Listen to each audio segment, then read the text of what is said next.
I think a lot of issues stem, and this is within the church actually, and definitely without.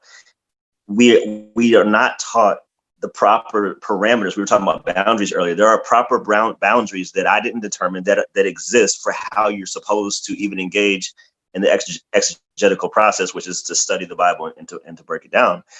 Whenever you have flawed hermeneutics, you're always going to get to a faulty conclusion. Mm-hmm. So I just finished one of Bart Ehrman's books, Jesus Interrupted.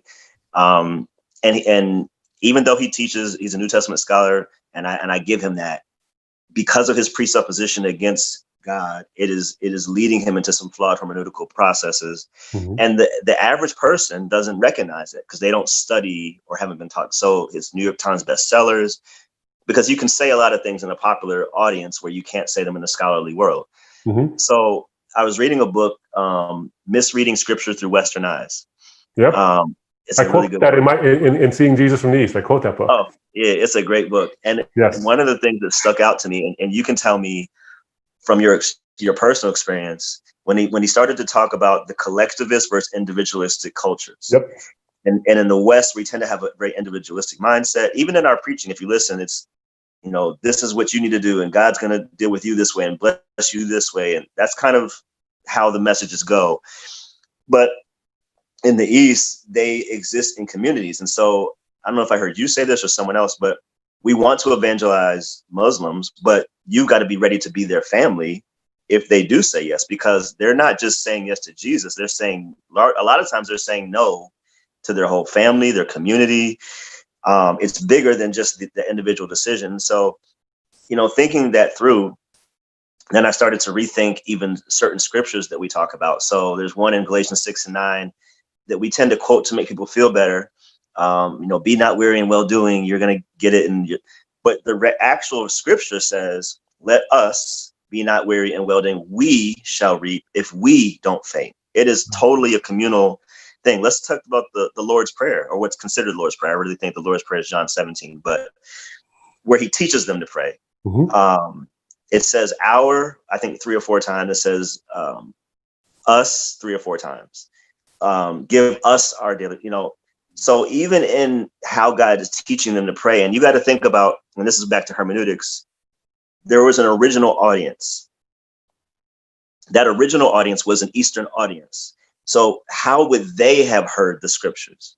That is the essential meaning. Whatever we get out of it has to start from there. Yep. And we have this tendency in the West to over contextualize right away, to make it fit me. And so just if you could talk about the difference in the individualistic versus collectivist cultures, and how, if you were in first century Palestine, how would you have received the words that Paul wrote? Like, how would they hit your ears?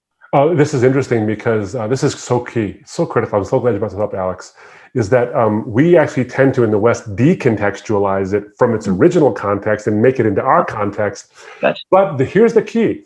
I think the Bible is this timeless book and this cultureless book in one sense, but culture specific in another sense, because it crosses these things in a couple of interesting ways. So an objection has been raised that Jesus was actually a sexist, and that the encounter Jesus has with the Canaanite woman in Matthew chapter 14 is a good example. So Jesus encounters this Canaanite woman. She's not from the Israelites. She's a Gentile. She's actually from the people who actually oppressed Israel for the longest time. And she comes and says, Lord, help me with my daughter who's demon possessed. And what does Jesus do? He says, it's not right to give the food meant for the children to the dogs.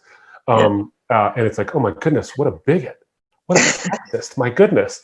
And then she says back to him, but Lord, it's even the dogs eat the crumbs that fall from the master's table. Now, what's going on here is not bigotry, nor is it sexism. It's actually the opposite. You see, if you understand how an Easterner thinks and how an Easterner engages, if Jesus had said, your daughter's healed, that would have done nothing. Jesus was trying to not only heal the woman's daughter from the demon possession, but he wanted to dignify the woman and then teach the crowd a lesson, because the indications from the text is that the Jewish crowd wanted her to stop talking to Jesus, be done, be gone, Gentile. Even his disciples seemed to not want to hear from the non-Jews. The Samaritan woman at the well is a good example. And what Jesus does is he engages in Middle Eastern banter.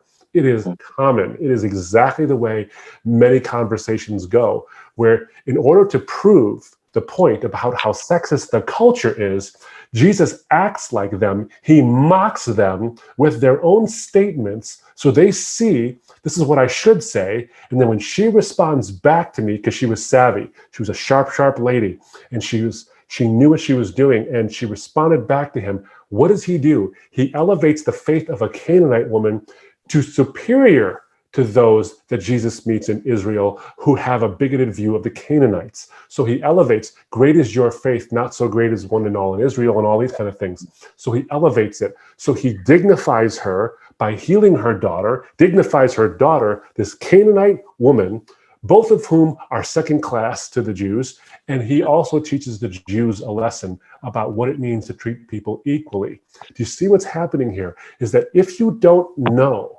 the Eastern context of how these things work, what you'll do is you'll call Jesus somehow an ethnically driven bigot. But you see the irony, Alex, is that when you don't see the Easternness of the way Jesus talks, you yourself are acting in a westernized, bigoted way because you're ignoring the Easternness of Jesus. And you're seeing that rather than him being a sexist bigot, he is being exactly the opposite. If we just imbibed in Jesus's Easternness and understood the way he spoke. He speaks to the issues we're dealing with today, racism and gender misogyny. Those are contemporary issues. Those are Western issues. Yet he does it in an Eastern way. That's why I think the Bible is transcultural. Absolutely.